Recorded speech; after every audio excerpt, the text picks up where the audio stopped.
in a weird way, just the, trait of being curious can help you form more high quality questions.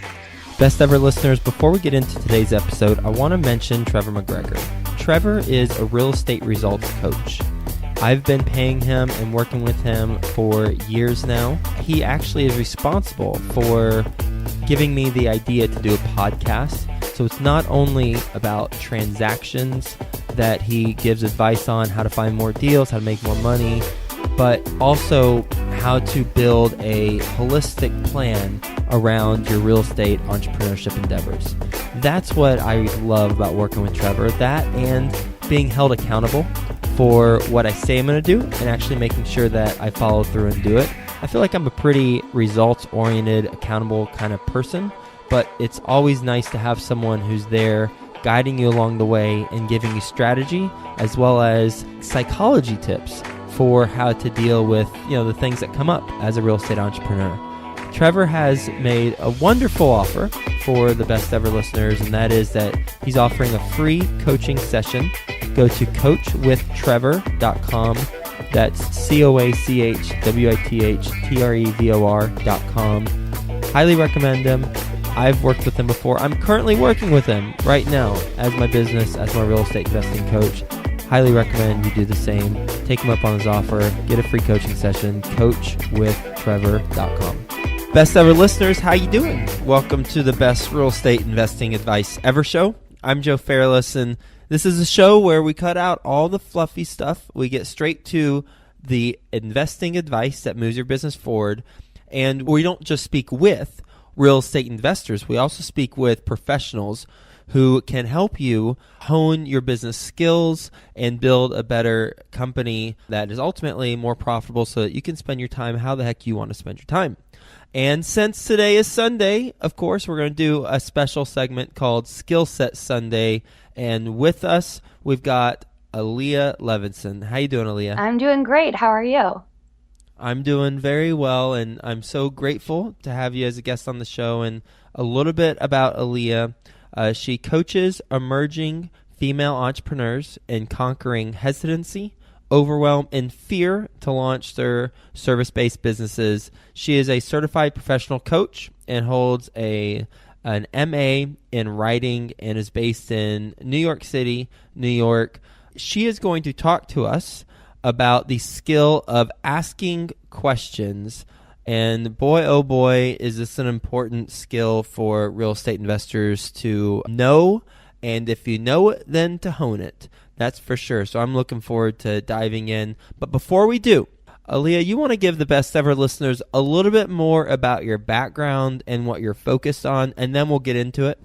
Yeah, absolutely. So I'll start with, I'm originally from Chicago, Midwest girl, moved out to New York, and I am also a social worker in addition to being a coach. But my passion is to really help women find the confidence they need to go out there and get clients, start enrolling income into their service-based businesses. I think a lot of times people get out there and don't really know the ABCs of what they're doing or how to make things work. So I'm so excited to kind of connect with those people and help them build the systems they need, get their confidence up, and get out there and do their thing. All right. Well, I love it. Let's go ahead and dive right in. So the skill of asking questions is the skill set that we're going to talk about. And well, I say you are going to talk about at the end of our conversation. What are the best ever listeners going to be able to do or come away with? So at the end of our conversation, the best ever listeners will be able to understand the value of connecting with someone in a deeper way than just, hi, hello, how are you? Here's our business transaction, goodbye.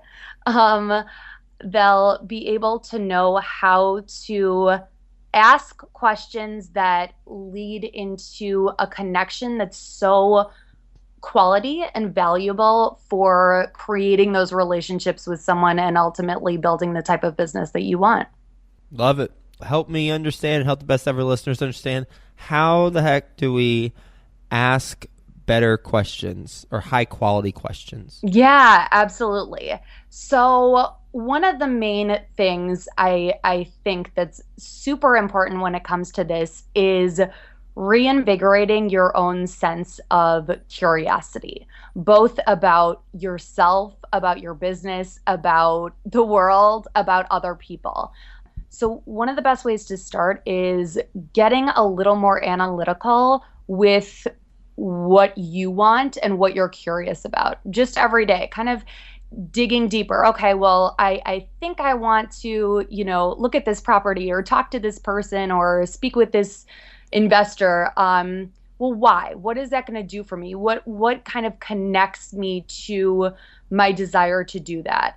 And really just starting with you and then moving that same curiosity to other people. It's always amazing to be more curious, right? In anything and everything that we do. And when we bring that curiosity into our lives and particularly into our businesses, that's when you really start to form those strong relationships. And, people in general like relationship oriented people. So if you're someone who can really connect with someone else, then they're going to want to come to you because they know you, they like you, and they trust you, bottom line. Oh, I love that. I love that. The reinvigorating your sense of curiosity. Then once you've properly done that, then move it to other people. Now, I think it's one thing to be curious when you're asking questions to other people. It's another to ask high quality questions. How do we go from questions to high quality questions? Yeah, absolutely. Good question yourself. So, Thank you. so I would say, in a weird way, just the, trait of being curious can help you form more high quality questions. So what it comes down to is digging deeper. There are certain types of people out there. You're going to get those people that just love to talk and talk and talk, and then other people where it takes a little bit longer for them to open up. So particularly with those types of people where you want to build that relationship, you want them to, have that know, like, and trust factor in you, just being real and asking the things that you want to know in a genuine way. So I would say, using that curiosity that you have about people, and also just being as genuine and transparent as you can, because having that transparency is obvious, and also someone who's genuine is obvious to most people. So I think those couple of things are a way to improve the quality of the questions that you're asking. Is there a line that's crossed once you have asked a certain amount of questions that gets into the territory of now the perception is not that this person cares about me, or maybe they do, but they're asking me so many questions, they have now ventured into territory of inexperience and amateur? Yeah, absolutely. Okay. I guess it might vary from person to person. I would say that, people love talking about what they're doing. They love talking about themselves. They love talking about their businesses. And people often want to help. So I think I found in my own business that I, at the beginning, was kind of nervous about, asking too much or seeming inexperienced or, wanting to know too many things. But I think it comes back to that transparency thing. You don't want to put on a show because usually people know that you're putting on a show. So own where you're at in your business. And if people like you, that's not going to matter to them. If people can see that you're eager to learn, you're curious, and you're competent at the point that you're at now, then I don't think there's too much you can ask someone. Now, that may vary between me and someone else, but that's just what I tend to think. So let's kind of put this from a practical, or even better word, tactical standpoint. What do we do coming out of this conversation to become someone who asks better questions? I heard you on the reinvigorate your sense of curiosity, then move to other people, to dig deeper with the high quality questions. What are the tactical things that we can do to actually implement this stuff? Yes. Okay. So the nuts and bolts. I would start getting clear about the things that you find interesting, even in your day to day. Let's say you wake up in the morning. What is the first thing that you're curious about when you're going to the train, when you're on the subway looking around, when you're sitting at your desk? What's your first kind of question? What are you wondering about? I would start to be more aware of what you find interesting and maybe even jot it down. Start a notepad of, all right, well, this is something I'm curious about, and this is something that I'd want to know more about. And then take a look at all those things that you want to know more about and apply that to when you're having conversations with other people. So basically just being clear on the things you find interesting, if that answers your question. Yeah, so you make the list, clear on things you find interesting, and then what do you do? So make the list, kind of review it. So these are all the things that pique my curiosity. And if you're doing that in your day-to-day, then you can kind of apply that same technique when you're talking to someone. So, okay, what do I find interesting about this person, about their business, or about them? Is it how did they get started? Is it how did they connect with 5 investors this quickly? How did they go from making this amount of money to making that amount of money in this amount of time? And why? And what led them to that place? And what kept their motivation up? And what drives them? People love really talking about themselves too. And I don't know how much they get to really do that, in the investor world. That's not exactly where my strength is, but people love sharing things about them. So when you're curious about them, that allows people to open up and just enjoy a conversation with you, which kind of leads to them enjoying you, liking you, and trusting you. Is there anything that we haven't talked about as it relates to asking the right questions and high quality questions that we haven't discussed so far? Yes. So I would say after the asking questions part is the listening and being more curious. So, people will dive in and start talking about X, Y, and Z. Again, what do you find most interesting about their answer? Just listening, making people feel like you're hearing them, like you care. Another thing to kind of notice throughout your day is how often does someone really give you the time and just sit there and take in what you're saying? I know even thinking about it now, I can pinpoint the people where I'm like, wow, this person's really listening to my every word and hanging on to it. And I think when someone does that, it makes you feel really good and special. And you always kind of remember those people. So it's good to be one of those people yourself. And I think you can become that kind of person by asking those good questions and listening to the answers and just wanting to know more and not necessarily jumping into well, I want to know X, Y, and Z about how to do this in business. But really, I want to know you as a person, because while you're building your business, you're also building your brand, and your brand is you. So, I think the most basic way to do that is simply by connecting. Do you go into conversations or meetings with an outcome in mind? And that's really interesting. I try not to. Something that a lot of times coaching teaches is not being attached to the outcome.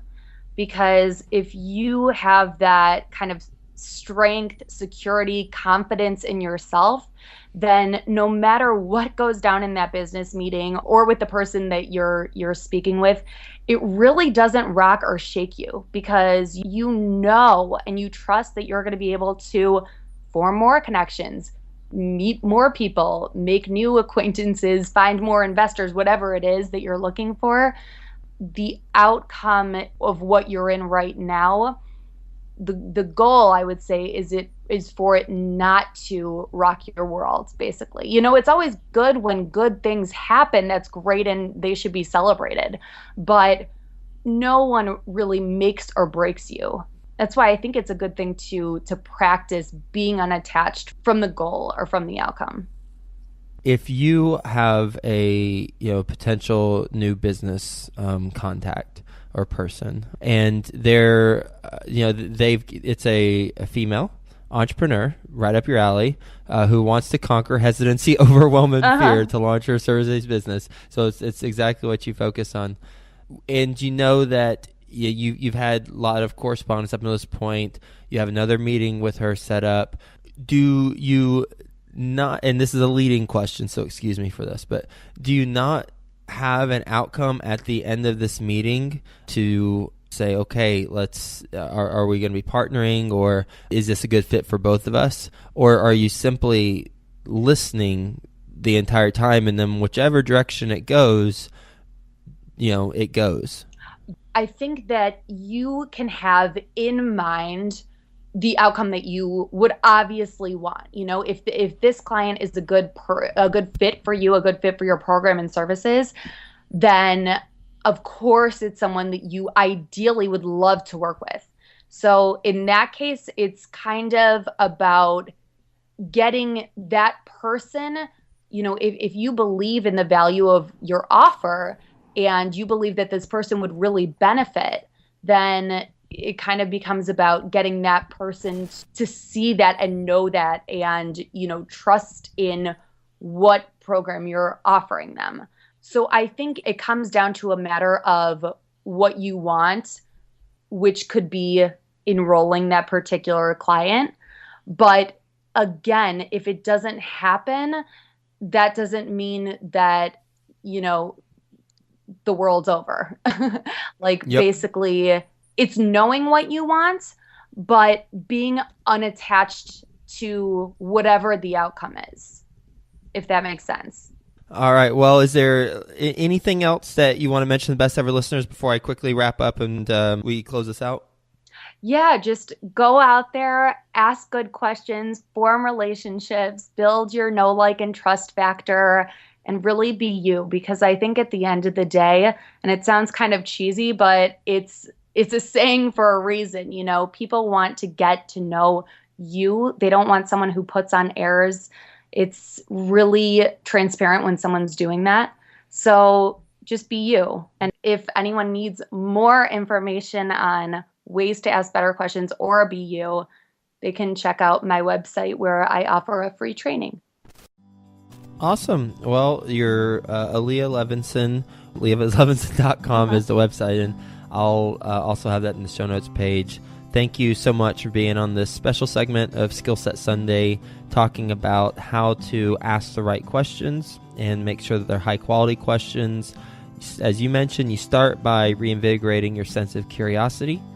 So you have to have that within yourself, and then you move it externally to other people about what they're saying. Do you find most interesting? It's a different question than what is interesting about what they're saying. It's, because it might be nothing, but what about what they're saying is most interesting to you? Then it forces you to think through something that they're saying that's interesting, and then continue to ask questions, and then combining that with listening and being more curious through that listening process. So you got to be curious, got to reinvigorate, but then you got to listen, and don't be, as you said at the very end, don't be attached to the outcome, but know what you want. That way you're combining a sense of purpose, but still having the free flow aspect of being a good listener. So thank you so much for being on the show and talking us through this Skill Set Sunday, and hope you have the best ever week.